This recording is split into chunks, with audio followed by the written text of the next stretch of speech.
Welcome, everyone. My name is Corey. I have the distinct pleasure of being the lead pastor here at Westwinds, and this is... Hi, I'm Carrie Barbalia. I'm Carrie, and we are... we're going to have a conversation about a passage of scripture in the book of James. So we have been through the summer having these kind of different approaches to the text. Like we often have teaching and conversations happen, I think, like in people's cars and that kind of thing. Mm-hmm. But we thought it'd be fun for this summer for the book of James to have these kind of public conversations. And those are almost done. This is the last one. I know. This is it. I've really enjoyed these, actually. Me too. I've enjoyed being in them. And then I was traveling the last few weeks, and I really enjoyed listening into them. It's a way different approach. Because we move indoors next week. And then 2 weeks from now, we're back to 2 services inside. Our live stream will be back to the way it used to be. Some people will be happy about that. And today we're talking about James chapter 1, starting in verse 19. And we're going to read this. And this one, like other passages, James comes on a little strong. We were joking earlier that English James is very strong. So let's see. Do you want to read our passage, and then read it, and then maybe you could just, like, when we're done, say, like, this is what is driving me nuts about this one, and then that should be a great conversation. Yeah, we'll go from there. Yeah. All right. Okay. So James 1 verse 19 through 25. My dear brothers and sisters, understand this: everyone should be quick to listen, slow to speak, and slow to anger. For human anger does not accomplish God's righteousness. Therefore, ridding yourselves of all moral filth and the evil that is so prevalent, humbly receive the implanted word, which is able to save your souls. But be doers of the word, and not hearers only, deceiving yourselves. Because if anyone is a hearer of the word and not a doer, he is like someone looking at his own face in a mirror. For he looks at himself, goes away, and immediately forgets what kind of person he was. But the one who looks intently into the perfect law of freedom and perseveres in it, and is not a forgetful hearer, but a doer who works, this person will be blessed in what he does. So in today's episode of What Drives You Nuts About James, Carrie, what hits you weird this time? Well, there's a couple things. I think I was saying this a little bit ago, but I think for me, the thing I trip up on is the be doers of the word and not hearers only, deceiving yourselves. I think for me, that can come across really like, you've got to do all the things. Mm-hmm. You've got to check all the boxes. Yep. And that's, probably like my own personal wiring. Sure. But I guess I could go to a space easy of being like, well, so I got to do all the things, or if I don't, I'm deceiving myself. Right. Per this guy. Yes. You can. I'm sure there are personal reasons for that, but I do think we live in like a achievement culture. Yeah. Right. And so, it can. Yeah. And I think sometimes we can't. We've all been kind of formed by that, this kind of Western achievement culture, and so we always bring that. But and I actually think probably the earliest listeners would have had a similar mindset, but more around like the religion of their upbringing, that these would have been early Jewish Christians who were believing something new about their faith, this kind of Jesus as the fulfillment of their faith. And these early house churches are wrestling with this, but they would have come from a background of like, what does it look like to be good Jews, right? What they wouldn't have had though is like in our society, we can be outed for not doing things well. Yeah. I don't ever get the sense that Jews worry about that unless they create like egregious sins against people, sure. Because they're born Jewish, right? And so it was just more about how to be more Jewish or better Jews or more faithful kind of thing. Yeah. So I think it's a good question. I when I think about this, I think the challenge is maybe the way we think about application and the immediacy of application. So I think the next kind of sentences help us understand not what James says, but what James means, which is like, I think, a really important piece. Often we read the Bible and we want to be like, maybe you ever hear like, well, the Bible says it, so I do it, right? I think it's actually like a really poor way to read the Bible. That part of the journey is like learning what is meant, not necessarily what is said. I do think like, so those who hear but don't do the word are like those who look at their faces in a mirror. They look at themselves, walk away, and this is important, right? They immediately forget what they were like. So what James is calling out, I think, is kind of hearing the word. And for them, they're thinking about like understanding how the teachings of Jesus reframes their world, right? So hearing this. And then they look at themselves and immediately forget that. But it says, but there are those who study the perfect law, or who are, I think your version said like, are intent on it. Study is like long time. Are those who study the perfect law, the law of freedom, and continue to do it. They don't listen and forget, but they put it into practice in their lives. And so I think like the immediacy piece and the like, the outcome piece is like often what we kind of breed into it. But what James, I think, is getting at is less of a like, Jesus said it right now, do it right now, or you're out. And more of the sense of like, actually, it might just mean you got to look in the mirror for longer and keep looking in the mirror until you're ready to like turn around and apply. I think the sin or the transgression or the lack of wisdom that James is calling out is like looking in the mirror, seeing this fruit, which earlier in the passage, like anger is kind of what he frames it as, and then pretending it didn't happen or pretending it's not there. I mean, we know, right? The healing journey is not immediate. No. It's slow. Very slow, yeah. I don't know. Does that track? Yeah.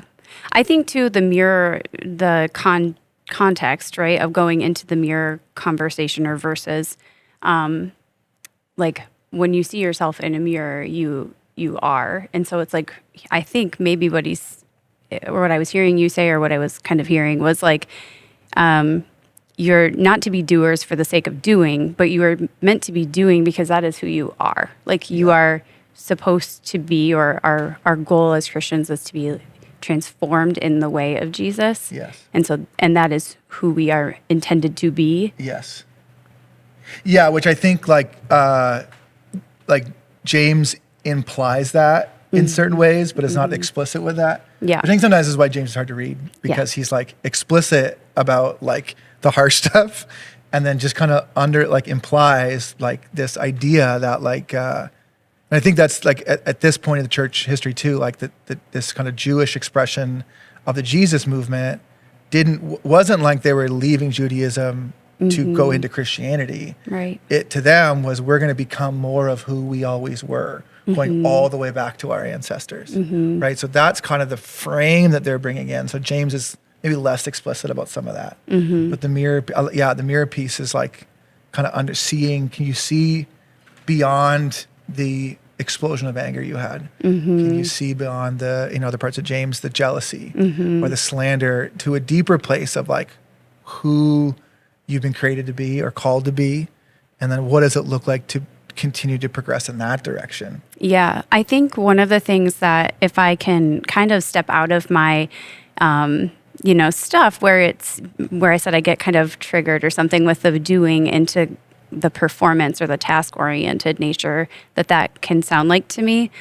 I think what I'm hearing is like not just being actions focused, but kind of doing that internal work to be curious about why this anger is happening, or why, whatever the thing is, what the vice is, or the sin or transgression is occurring in the first place. Yeah. It's I've wrestled with my fitness in my 30s, right? So I played sports my whole life, and then at some point my metabolism changed, and I've had a hard time accepting this, to be real honest. And so I'm turning 39 in like 2 months, and I'm really afraid to be like 40 and on a really like decreasing exponential path. So I've started like meeting with a trainer. And one of the things I'm learning about fitness is that I have all these questions about how things work and why things work. It's kind of how my brain is. But one of the things I'm learning about fitness is that like strength is built at the moment of stress. And so for a long time, there was fitness conversations about think about lifting weights. Should I do less weight, more reps? So should I do less weight and more times lifting it? Or should I do heavy weights and less times lifting it? And what the data is beginning to show is that there's actually not a ton of difference. There's like some results, different like performative results, but in the way that muscle builds is actually just how much can you push through the moment of stress. And it's at the moment of stress when the growth happens. And I've been thinking about this actually this week and reading this because I'm doing this with my body right now. I'm learning how to push myself to these moments of stress so that I can have growth in an area that I've been struggling with. And I think James is doing this throughout his book, but he uses things like anger. And the expression of the anger is this moment of stress. And you, at that point, have the choice, like you do when you're lifting weights, to stop, right? Or to try and push through a little bit.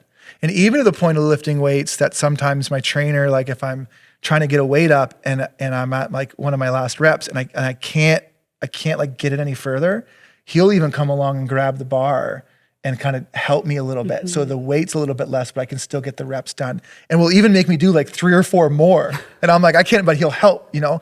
And again, like, I think that's like I think that's kind of the picture too of like what James is trying to talk about, even with some of these vices that he so like strongly speaks against in his book sometimes, but he's using it as kind of like, you know, we have these very common moments of stress. And at that moment, we can give up, we can be done, we can walk away and pretend we didn't see it, pretend it didn't happen. Or we can lean in, get some help, talk to some people, and that actually becomes the point of where the growth comes from, rather than it being this like negative in our life and take on as identity. Yeah. Yeah, I think is that helpful? I think it is. Well, and I was thinking, I'm like new to fitness, and now I'm like, I got all this fitness advice, everybody. You're an expert. Yeah. No, I was thinking about that when you were talking just now about in verse 21, where it says, ridding yourselves of all moral filth and evil that is so prevalent, like humbly receive this implanted word. And so I think, again, like the task-oriented brain will go like, well, I have to rid myself of all these things. Right. I have to stop being angry, or judgmental, or whatever the thing might be. Yeah. But instead, maybe if using your kind of comparison, I have to recognize that I'm struggling with this. Yeah. And then I have to be able to know that there's grace, like somebody's there to help me with this. Yes. And then I can be curious about, why is this behavior showing up? What's at the root of it? Or what's just even the next layer? Yeah. Not even going all the way down, because that's work. It's time. 100%. It's a process, right? Yeah. I think I'm a person in recovery, and so this is something that we talk about, like being comfortable in our pain. Yes. But then at some point you're not. Yeah. And you kind of have that moment of like, oh no, I don't want this. And so being willing to just look at it. And knowing that like the grace of God and the love of God is there gives you the courage to be able to do that. Yeah. And maybe like I'm thinking as you're sharing, and I don't want to project this on kind of the recovery process, but I come from a family of alcoholics too. And so, but I think sometimes the danger is like overtaking on that identity. So like, I can't lift this because I'm not a strong person. Right. Or I'm not strong enough to lift it. And so that's why we like retreat or back off. Right.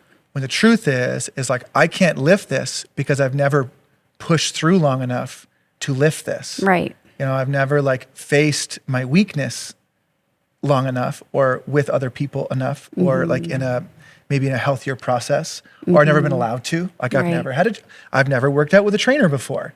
How would I know, right? I've never had a sponsor before or someone who's been there before to kind of help me through this or help me understand this. I don't know, is that is that metaphor too far? Am I stretching it too much? No, I think that's true. And I think it's kind of the healing or work or transformation work or recovery work, my world, is probably similar to weightlifting, where it's like one workout at a time, one day at a time is something that like recovery world, that's something we say. But in that kind of that there is that like grace and patience for this like slow process of building muscle or of getting healthy. Yes. That's good. So, yeah, because that's, I mean, I think that's the impetus here, right? Is like, but those who study the perfect law, the law of freedom, continue to do it. What's interesting is like the way these words are used together, like study the perfect law, you'd think like those who like read this really thick book, but the perfect law in the context of James is actually Jesus summing up the law as loving God and loving others. And so how would you study the perfect law? Well, you would practice, live in a space where I am loved by God and loving God, receiving the love of God, and then being able to reciprocate that love of God, receiving the love of others and reciprocating that love of others and growing in the capacity of those spaces. So like, how do you study that law? But doing it, like you have to live into it. And James is saying the foolish person is one who like doesn't listen and maybe like forgets that that's the journey. Yeah. So in a lot of ways, this idea of even like looking at the teachings of Jesus or some of those like stress points we hit and thinking about it as a limit is actually, I think, what part of what James is pushing against. It's like change your frame. Right? We gotta think about this differently, and we gotta begin to behave differently because of this new thinking. I coach youth hockey, and I often tell my players, like, if nothing changes, nothing changes, right? And so if we want different results, then we need to create different patterns for our team, different practices for our team. We gotta learn new things, and I think that's the journey of healing, the humble journey of healing. I think one thing that popped in my head when you're talking again too is the idea, and I've noticed this in other places in James. It just took some conversation for me to be able to get there, but just the embodiment of our faith. It's not just like a head thing. Like It's not just hearing it and being able to know, and say what the way of Jesus is. It's actually being able to embody it and to be able to walk that out increasingly every day. Yes. Again, like Western Eastern issues. Yeah. Right? Knowing from a Western mind is knowing. Right. In my head. But that wasn't necessarily with this context. Knowing is like knowing. Like it's like in my being, in my bones. Like I just hearing it doesn't mean I know it. Living it and practicing is how I get to know it. Yeah, that's interesting. Just because we don't, in this, like our Western non-Jewish world might not have that frame or that kind of context for it. Yeah. So that helps. That's good. That's good. Well, that's a great conversation. I think, so I guess I think if someone, I just want to say out loud, like if someone is listening to this conversation or is working through the book of James and is feeling very down on themselves, I think I would just encourage us to maybe to hear James differently, and to hear the ways that James is just being intentionally provocative, not to demean us as people, but to continue to call us to fall into grace and to lean into other people and to move towards the love of God and the love of others. And if our application of what we're reading or the way we're hearing it is not moving in those directions, then maybe it just means like maybe I'm reading it wrong. Maybe I'm understanding it wrong. Yeah. And to be invited into this healing journey that we all need, right? That we all have these things, that pieces, edges of our life that are growth edges that need work. So yeah, thank you. Fair enough. Is that helpful? Yeah, it was. Thanks. Good. Cool. Well, we'll leave it there. And again, I would love to keep moving forward in this life with these wonderful people that we call Westwinds Church. And so if you'd like to continue to participate in some of these conversations, I would love to have you join us on a Sunday at church. And then who knows where else after that. So thanks, y'all.